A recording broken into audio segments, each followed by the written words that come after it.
Yes, hi. This is Krishna Iyer with the Iyer think tank in Delray Beach. This short podcast is about the Iran war. We are on March 21st, Saturday, which is actually day 22 of the war. Updates on the Iran war. So, what we have today, live updates on the Iran war. Basically, the Trump administration is saying that the United States is considering winding down the war. The president made a comment on social media a short time after telling reporters on the White House lawn that he wasn't interested in a ceasefire because the U.S. was obliterating the other side.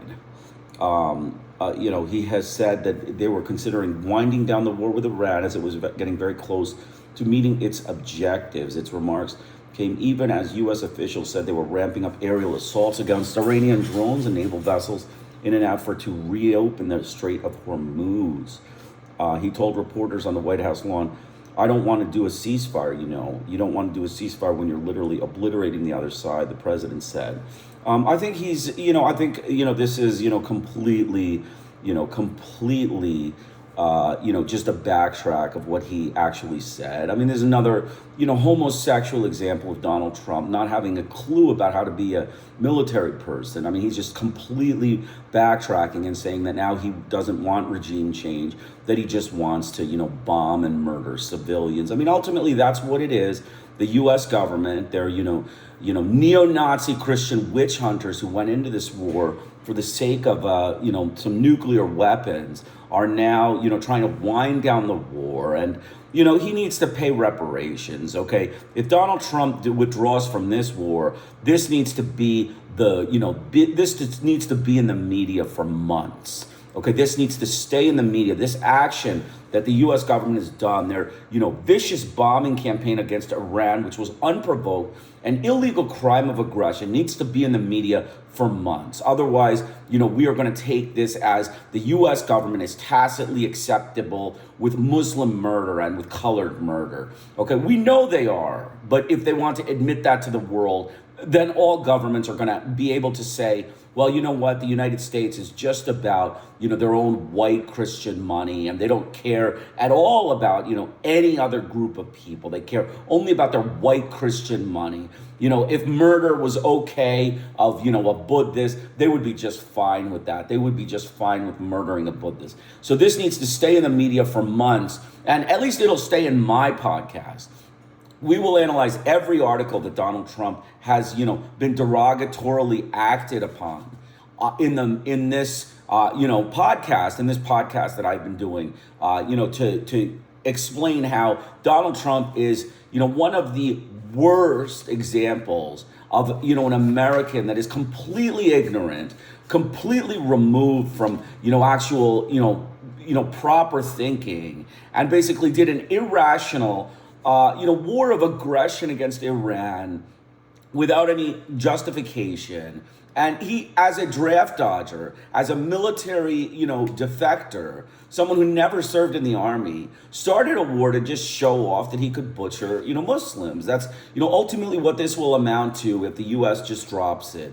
If the only way we can, look at it differently is if they pay reparations. Okay, if the United States government pays reparations to the Iran for having destroyed their land, destroyed their oil facilities, bombed their South Fars oil facility, murdered, 170 school children in the Manab bombing, and did all sorts of, criminal acts against the Iranian regime, then we can say, okay, we can, forget about this. The U.S. has done its deed and, making nice and, playing nice. But as far as I'm concerned, Donald Trump is a war criminal. He is a criminal against humanity, and he has started a vicious war that is completely useless. He has completely started a vicious war now that he doesn't know exactly what to do. Basically Diego Garcia,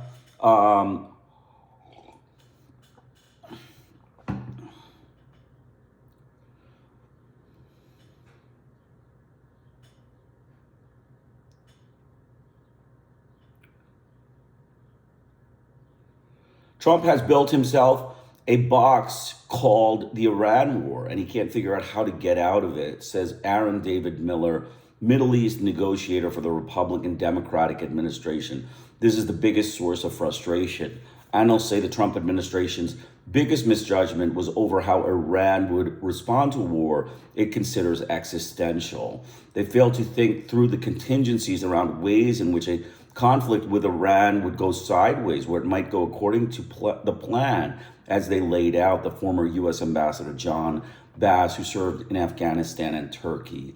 Brett Brune, head of the Situation Room, strategic consultancy in the United States in Washington, D.C., said Trump is finding it difficult to drive the news cycle as he's accustomed to because he can't explain why he's taken this country to war and what becomes next. He seems to have lost his mojo on imaging, said Bruin. U.S.-Israeli strikes on Iran will escalate significantly this week, according to Defense Minister Israel Katz. During an assessment with military officials, they said they are determined to continue leading the offensive against the Iranian terror regime to decapitate commanders and thwart its strategic capabilities until every security threat to the state of Israel and the U.S. interests in the region is removed. We will not stop until all war objectives are achieved. So, even though there is really no security threat, I mean, Katz is, saying that they are going to, keep bombing, who they call a quote unquote terrorist, which is just someone who, wants to, become in the global polity, wants to, progress in the global polity, and is a Muslim and is not a white Christian. And so, the hitman of the, the Christian neo-Nazi, witch hunting gangsters of the U.S. government are, propagandizing about Iran's, action. But I do want to talk about something. We have I believe we have another war crime that we have, seen. There is a Natanz hit. Natanz nuclear facility has been hit. A missile debris struck an empty kindergarten in Israel. According to sources which haven't really stated, this is a war crime attacking a nuclear facility. Iran's nuclear ambassador alleges that U.S.-Israeli airstrikes targeted the enrichment facility at Natanz. Iran's IAEA ambassador said U.S. and Israeli strikes hit Iran's Natanz enrichment site, but the UN nuclear watchdog says it has no reports of damage. Airstrikes. Now, the IAEA is denying that the strike took place, okay? But they are saying that, this is a violation of international law. Striking nuclear facilities is a violation of the nuclear convention, of international law. Okay, let's, just review that. Striking nuclear facilities is considered a violation of international law, specifically under the international humanitarian law, due to the risk of releasing dangerous radioactive forces. Protocols to the Geneva Convention prohibit targeting nuclear power stations, and experts argue that such actions violate UN Charter principles, endangering civilians and the environment. Legal protections. The Geneva Convention, Article 56, explicitly prohibits attacks on nuclear electrical generating stations if such action could cause release of dangerous forces leading to severe losses among civilians.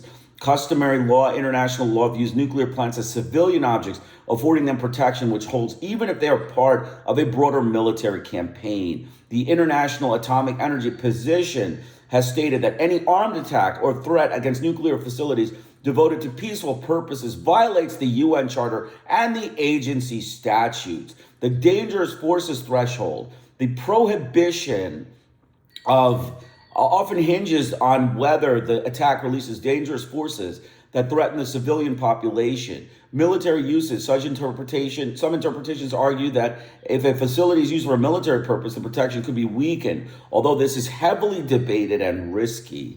Recent actions, such as attacks on Iranian nuclear facilities in 2026, have been condemned as illegal by legal experts, while others debate the legality under anticipatory self-defense arguments. Pretty much the facts of the matter is that the U.S.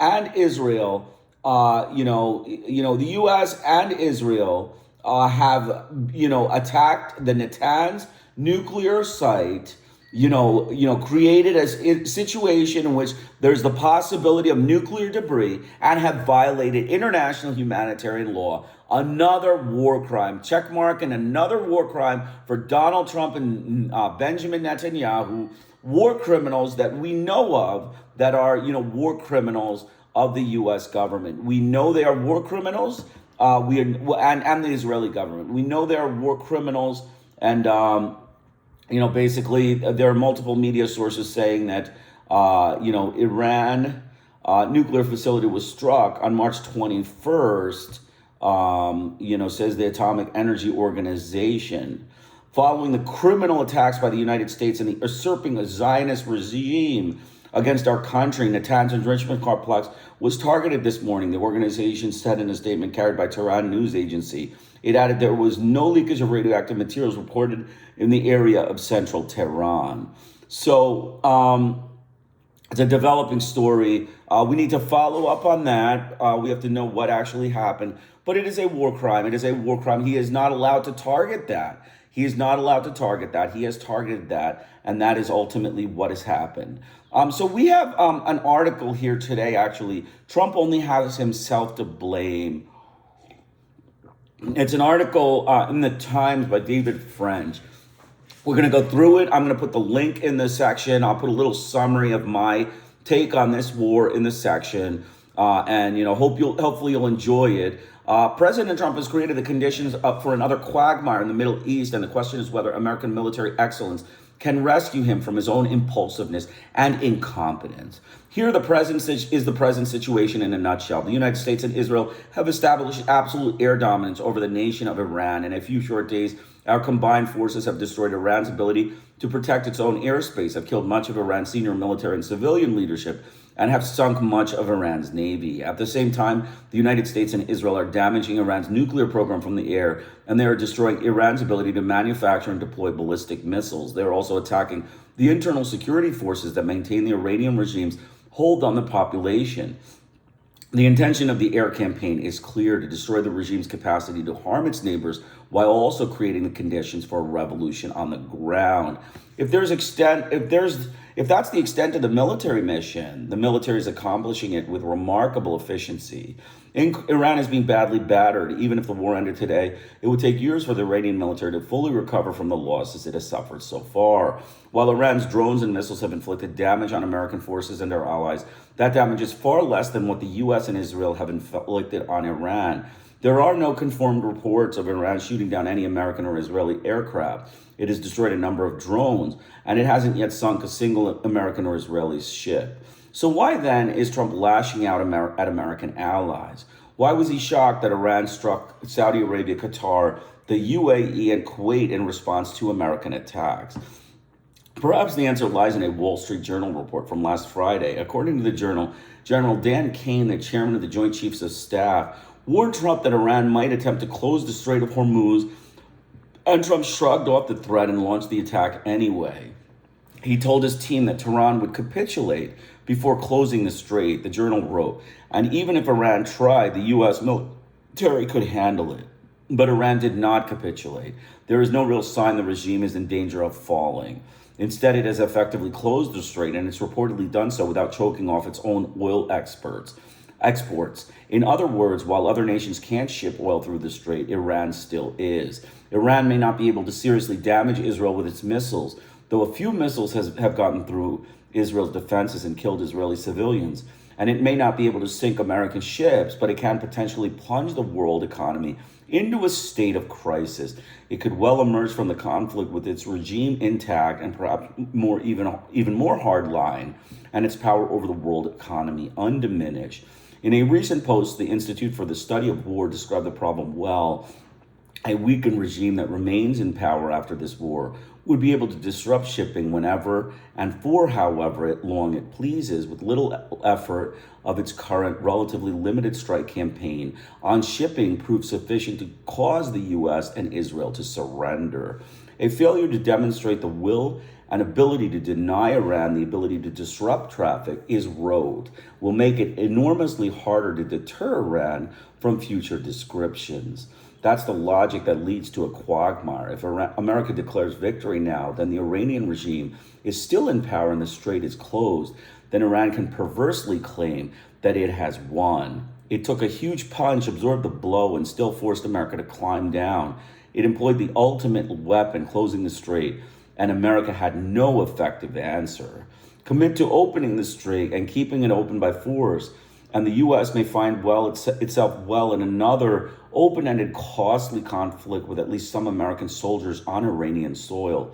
This would be war on our enemies' terms and terrain, with the potential of slowly but surely inflicting casualties and costs on the American military until we grow tired of the conflict and leave. The only way to cut this Gordian knot is with military miracle. It is a fast campaign with minimal casualties that can quickly reopen the strait, minimize harm to the international community, and leave Iran almost entirely toothless, unable to inflict military or economic damage on its foes.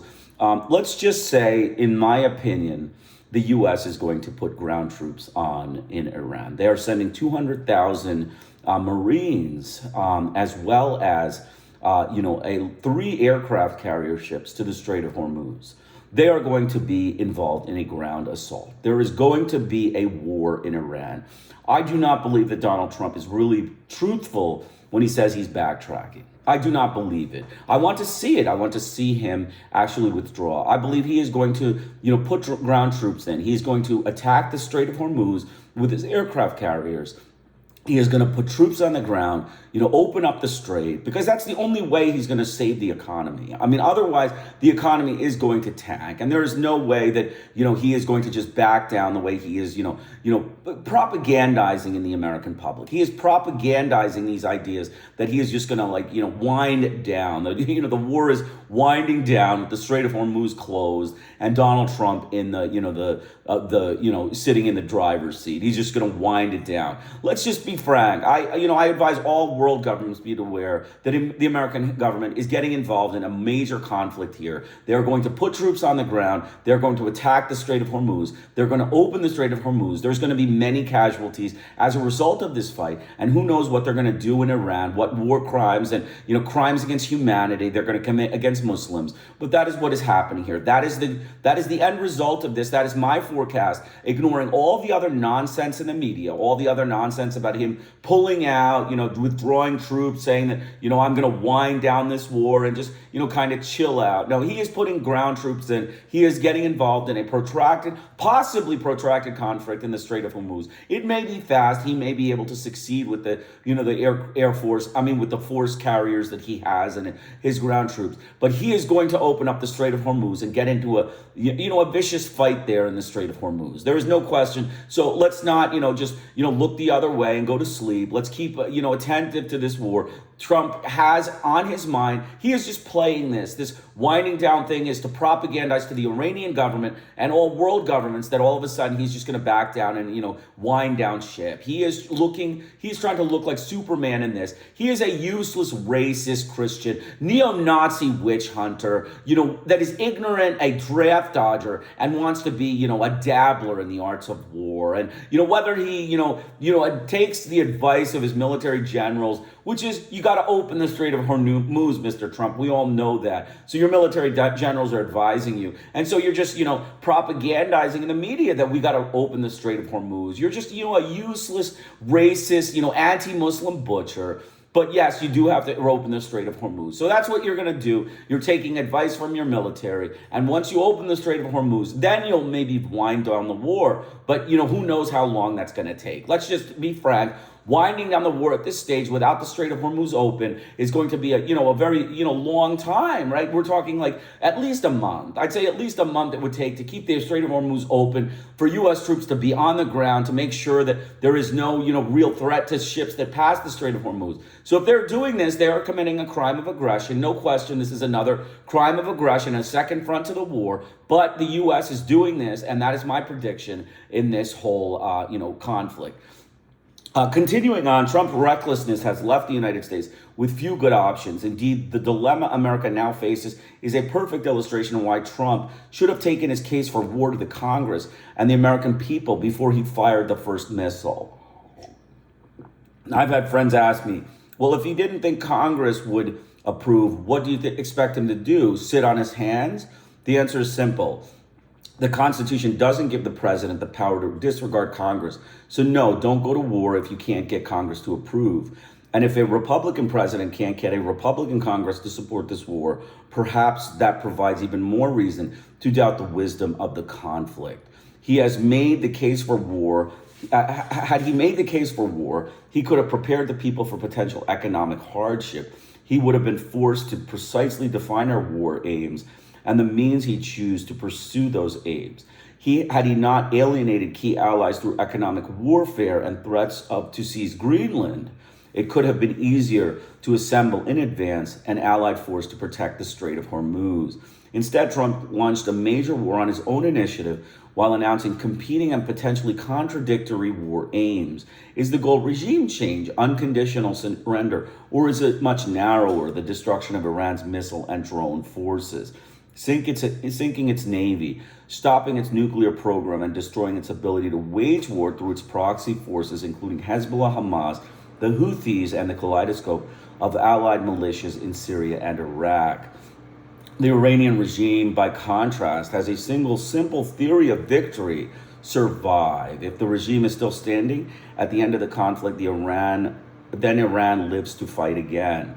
And if it survives, at least in part through its closing of the Strait of Hormuz, then it knows exactly how to fight again. Even when wars are carefully planned, with allies brought on board and the majority of the public in support, they're still highly volatile and unpredictable. The best analysis in the world can be confounded by the way events actually unfold. For example, we are now in the 5th year of a war in Ukraine that many people expected would end in a few days. The best way to analyze events isn't to ask, will this plan succeed, but rather, have you created the conditions for success? And have you carefully considered what happens next? In the military context, that can mean that your troops are well supplied, well trained, and well led, and acting according to a solid, achievable battle plan. You can still fall under those circumstances, but your chances of failure are far less. My great concern is that Trump has created the conditions for failure. He has taken our well-supplied, well-trained, and well-led troops and has deployed them on a mission that lacks clear public support, especially compared to previous American wars, lacks clearly defined objectives, and may not be ultimately achievable with a large-scale escalation.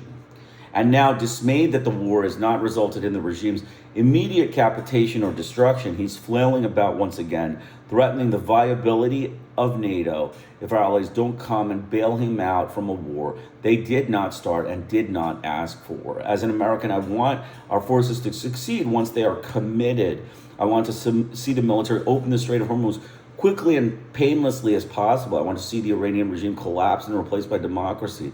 That regime is loathsome. It is an enemy of the United States. It deserves to fall. If it does, I will cheer its demise. At the same time, however, my patriotism can't blind me to reality.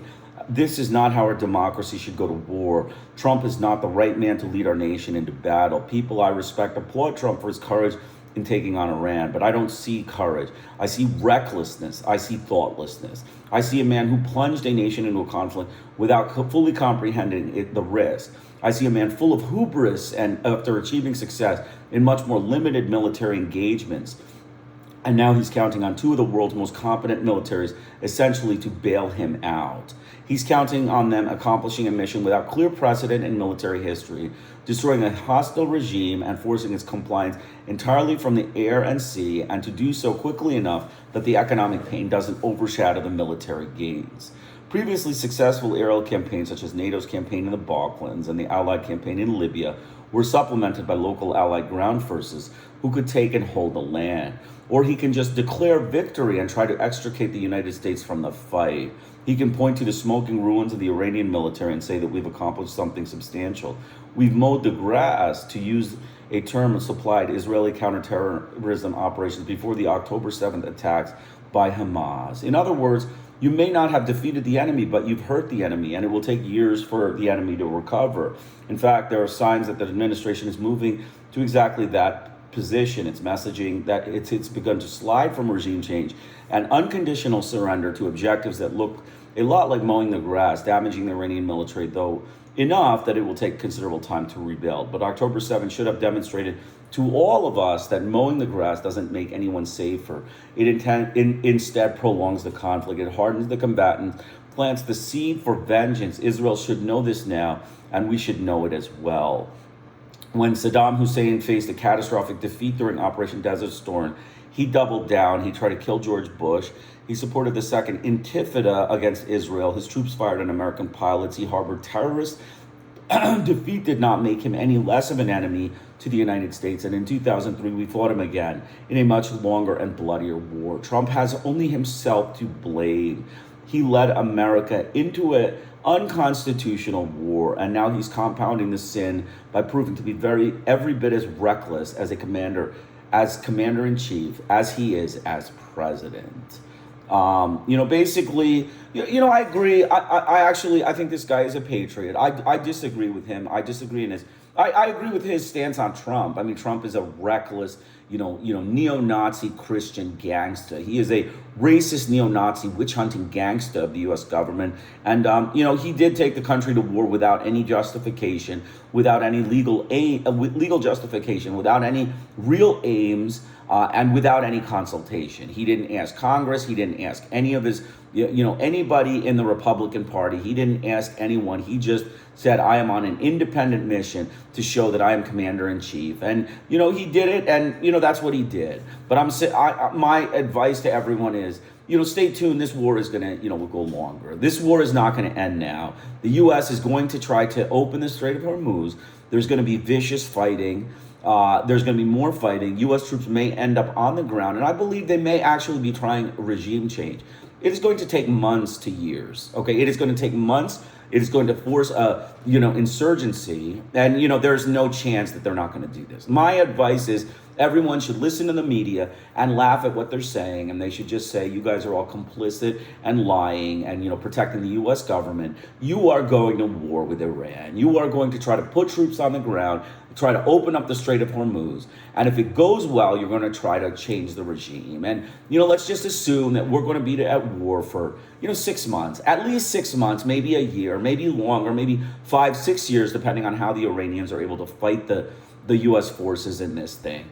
But the fact that he has sent 3 naval ships, 220,000 Marines, and 3 aircraft carriers to the Middle East is a testament to the fact that he is going to war and he is going to escalate this conflict. And, any statements that, we're winding down, we're, kind of doing it, is all propaganda. And, I want to, make it clear that, we have to understand. I want to just show you a book before I finish. We basically finished the podcast. We finished it. Basically Trump is, perilous at this time. The oil prices are up. I had one more article, which I'm going to put the link in. The surge in U.S. gas prices deepens political peril for Trump over Iran. Basically, I'm going to just summarize this article. I'm not going to be able to,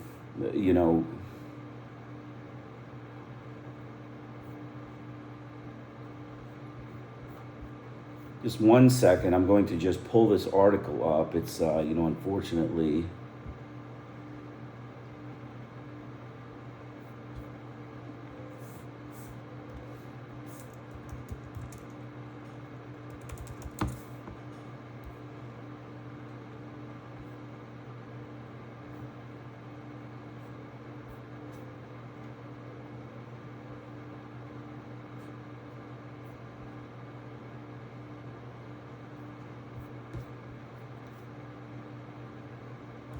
Let's. Okay, so I am. I'm going to have to. I'm having trouble logging into BBC's website, even though I have an account here.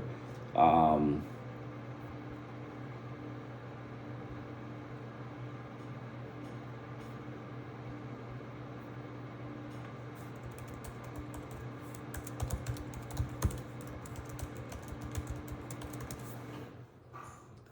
Okay, so in the long and short of this, the long and short of this, podcast on, the BBC article on him, screwing up oil prices is basically, basically like a simple one. It's basically saying that, the U.S. is.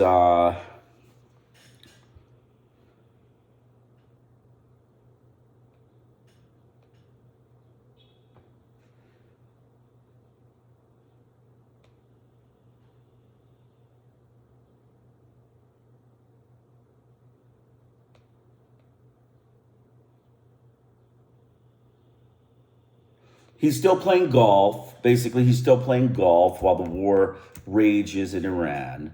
The Trump said previously that it was already won and very complete. Now is a timeline that could stretch for weeks or even longer. Like I said, don't fall for the media. Don't fall for their campaign. This war is going to go on for a long time. Trump announced that the U.S. has requested that a planned presidential trip to China in early April be delayed a month.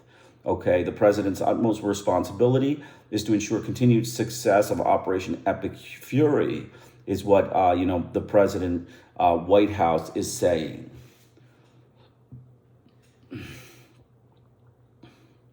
He had said that many countries he has requested to join the coalition, they have actually agreed.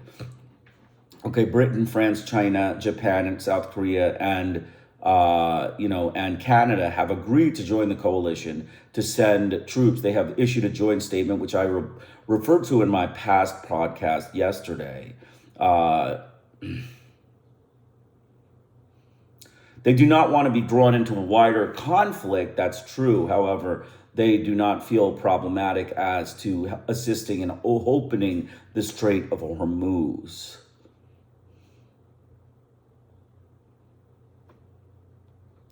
He says they have no right to be laying mines in the Straits of Hormuz. Well, Donald Trump, you don't have the right to bomb Tehran. So, if you have the right to bomb Tehran, they have the right to, bomb your ships or your people that are trying to bomb them. So, this is kind of, he's not really a military man. He's, really just a draft dodger. He's a coward. He's a failure in war, and that's what this war has shown. But he is going to, push this and try to show that has the resolve to, complete this, because I believe that if he doesn't, he's going to completely lose face. Okay, if he just backs down now, he's going to completely lose face.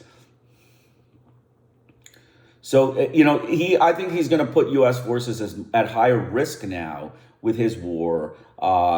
He is politicking about, just withdrawing, but I think that's meant to send a signal to Iran to, kind of relax. My recommendation to the Iranians is be on guard for U.S. ground troops. Okay, be on guard for U.S. escalating this conflict, opening up the Strait of Hormuz, and possibly invading your territory with military assets on the ground. And so, that's my advice to anyone who would be, fighting this war. I believe this is an illegal war aggression by the United States, a racist, a neo-Nazi group of Christian witch-hunting gangsters that chase for nuclear weapons that just became anti-Muslim butchers in their campaign against the Islamic Republic of Iran. Basically his popularity is in the 40% low range. And prices for housing, groceries, and consumer goods continue to remain high, even as overall inflation has dropped over the first year. It distracts Trump from efforts to convince the American public that the president is addressing their economic concerns. He is not. The cost at the gas at the pump is, going up. it's, basically screwing him up. Like he's a businessman. He's, marketed on a businessman. And, now the gas prices are up. So, what does that mean? It means that he's not doing anything. He's just blowing everything up. Thousands of Marines, I said 220,000 of Marines are on the way to the region. I believe they're going to, be on the ground shortly to try to control Iranian export oil terminals or to locate and more thoroughly dismantle components of the nation's nuclear programs. This is a risk, for the American public to outcry this war and protracted military engagement. Trump, campaigned on promises to avoid war. There's a forever war fatigue, Young said, if we put boots on the ground. That's a whole new risk for the administration. It changes everything.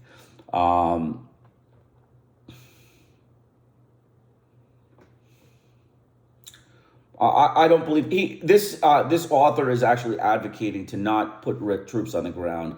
My statement is he is going to put troops on the ground. I don't believe there's any question he's going to put troops on the ground. I don't believe he's wavering in this. I don't believe he's being advised to waver in this. I believe he has to put troops on the ground to open up the Strait of Hormuz. And when he does so, he will see how that, military objective goes. And then maybe he will put more troops on the ground to try to, overthrow the regime or, do regime change that's in his mind. So, these are two articles. Like I said, the U.S. has bombed a nuclear facility, U.S. or the Israeli coalition, again, so that Netanyahu doesn't, become, overly, meticulous about, semantics. The U.S. did it, Israel did it. One of the warmonger Judeo-Christian racist gangster coalition, bombed the Natanz nuclear facility. It's a war crime. We know it. It's a war crime, a crime against humanity. And, we should be aware of that. That happened overnight.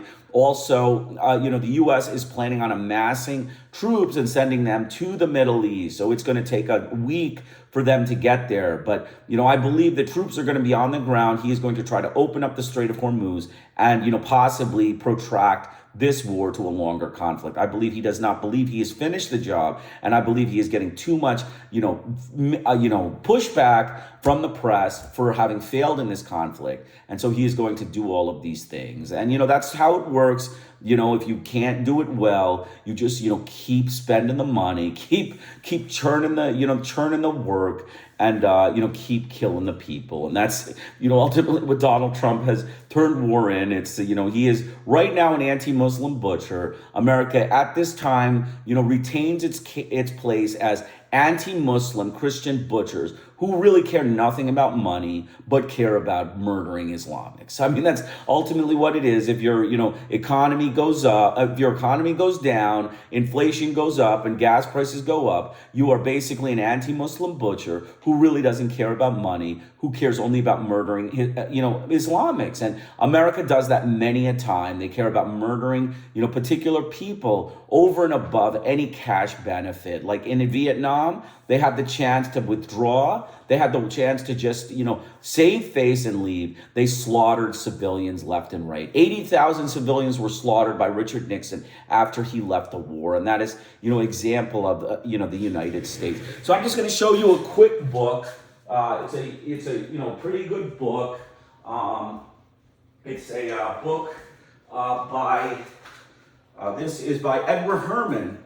It's a book called Beyond Hypocrisy. I recommend buying it. I'll put the reference in the section. It's about the U.S. Press and how they're complicit with the U.S. government in their criminal actions and criminal wars. They take sides with the U.S. government. They lie to the world population, world polity, as well as world governments, and they don't tell the truth. And I hope you enjoyed this podcast. Krishna Iyer with the Iyer Think Tank in Delray Beach. Have a great day.